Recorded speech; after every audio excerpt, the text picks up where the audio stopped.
LDFന്റെ തെരഞ്ഞെടുപ്പ് കമ്മിറ്റി ഒരു പരാതി മുഖ്യമന്ത്രിക്കും DGPക്കും കൊടുത്തിട്ട് മുഖ്യമന്ത്രിയും CPM-ഉം അല്ല മുഖ്യമന്ത്രിയും പോലീസും കഴിഞ്ഞ 3 ആഴ്ചക്കിടയിൽ ഒരു നടപടി സ്വീകരിച്ചില്ലല്ലോ.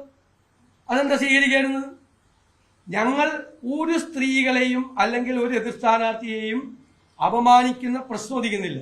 ഞങ്ങളതിനെ പ്രോത്സാഹിപ്പിക്കില്ല. ഇതൊക്കെ CPM നിരന്തരമായി ചെയ്തുകൊണ്ടിരിക്കുന്ന കാര്യമാണ്.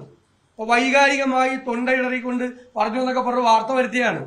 ഇത് 20 ദിവസം മുമ്പ് നടന്ന കാര്യത്തിൽ പരാതി കൊടുത്തിട്ട് ഒരു നടപടി സ്വീകരിച്ചില്ലെങ്കിൽ മുഖ്യമന്ത്രിയോട് ചോദിക്കണം, നിങ്ങൾ എന്താ നടപടി എടുക്കാത്തത്? ആരെങ്കിലും അങ്ങനെ ചെയ്തിട്ടുണ്ടെങ്കിൽ നടപടി എടുക്കുന്നതിൽ ഞങ്ങൾക്ക് യാതൊരു വിരോധമില്ല. പക്ഷെ അതോടൊപ്പം KK രമയെ ആസ്ഥാന വിധവ എന്ന് വിളിച്ച് അധിക്ഷേപിച്ചപ്പോ ഈ ശൈലജയൊന്നും ഉണ്ടായിരുന്നില്ല. ഇപ്പൊ അതിന് സ്റ്റേറ്റ്മെന്റ് കൊടുത്ത വൃന്ദാകാരായിട്ടും ഉണ്ടായിരുന്നില്ല. ലതിക സുഭാഷിനെ അച്യുതാനന്ദൻ അധിക്ഷേപിച്ചപ്പോഴും ഉണ്ടായിരുന്നില്ല. ഇവിടെ ഈ അതിജീവിതയെ മെഡിക്കൽ കോളേജിൽ വെച്ച് പീഡിപ്പിച്ച IC യൂണിറ്റിൽ വെച്ച് പീഡിപ്പിച്ച സർജറി കഴിഞ്ഞ് കിടന്ന ആ അതിജീവിതയെ വളഞ്ഞിട്ട് ആക്രമിക്കുകയാണ് ഇവര്. അപ്പോഴും ഇവരെ ആരെയും കണ്ടില്ല. ഈ സ്ത്രീപക്ഷവാദികളെ ആരെയും കണ്ടില്ല. കയ്യൂർ സമരനായകനായ കണ്ണന്റെ കൊച്ചുമോൾ രാധ വന്ധ്യവയോധിക തേങ്ങയിടാൻ പോയപ്പോ CPM-കാര് നടത്തിയ അസഭ്യവർഷം അപ്പോഴും കേട്ടില്ല. ആ സ്ത്രീയെ അപമാനിച്ചപ്പോഴൊന്നും ഇവർക്ക് പൊള്ളിയില്ല. അപ്പോ ചിത്രരേഖയുടെ ഓട്ടോറിക്ഷ കത്തിച്ചപ്പോഴും ഇവരുണ്ടായിരുന്നില്ല. ഉമാ തോമസിനെ കഴിഞ്ഞ തെരഞ്ഞെടുപ്പ് കാലത്ത് CPM സംഘടനാ നേതാവ് അധിക്ഷേപിച്ചല്ലോ. ഭർത്താവ് മരിക്കുമ്പോൾ തീയിലേക്ക് എടുത്തു ചാരുന്നത് സതി, ഭർത്താവ് മരിക്കുമ്പോൾ തെരഞ്ഞെടുപ്പിലേക്ക് എടുത്തു ചാരുന്നത് കൊതി എന്ന് പറഞ്ഞ സ്റ്റേറ്റ്മെന്റ് ഇട്ട് വിധവയായ ആ സ്ത്രീയെ അപമാനിച്ചില്ലേ? ഹരിതാബാബുവിനെ അപമാനിച്ചില്ലേ? ബിന്ദു കൃഷ്ണയെ അപമാനിച്ചില്ലേ?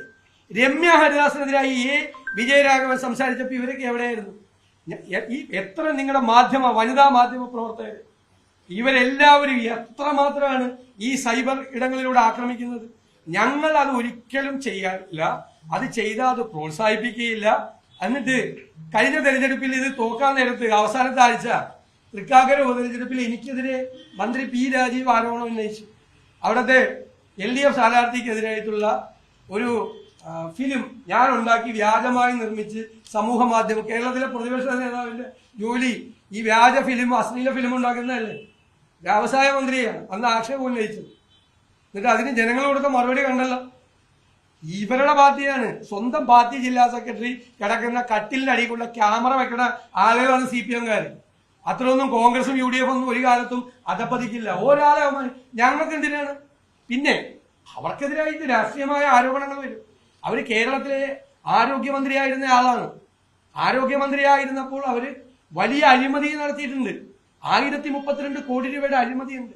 450 രൂപയുടെ PP കിറ്റ് 10,000 1550 രൂപയ്ക്ക് മേടിച്ചത് അവരുടെ കാലത്താണ്. 7 രൂപയ്ക്ക് കിട്ടുന്ന ഗ്ലൗസ് കോടിക്കണക്കിന് എണ്ണം 14 രൂപയ്ക്ക് മേടിച്ചത് അവരുടെ കാലത്താണ്. ഞങ്ങൾ അവർക്കെതിരെ കേസ് കൊടുത്തിട്ടുണ്ട്. നിയമപരമായ നടപടി ലോകായുക്തയിൽ പെൻഡിംഗ് ആണ്. അവർ പ്രതിസ്ഥാനത്ത് നിന്ന് ഒഴിവാക്കണമെന്ന് പറഞ്ഞിട്ട് നടത്തില്ലല്ലോ. ഹൈക്കോടതി പോയല്ലോ കേസ് തള്ളിക്കളയണമെന്ന് പറഞ്ഞു. ഹൈക്കോടതി പറഞ്ഞു പ്രഥമ ദൃഷ്ട്യാ കേസുണ്ട്, പോയി ലോകായുക്തയിൽ കേസ് നടത്താൻ പറഞ്ഞു. അത് അഴിമതി ആരോപണമാണ് അവർക്കെതിരായിട്ട്.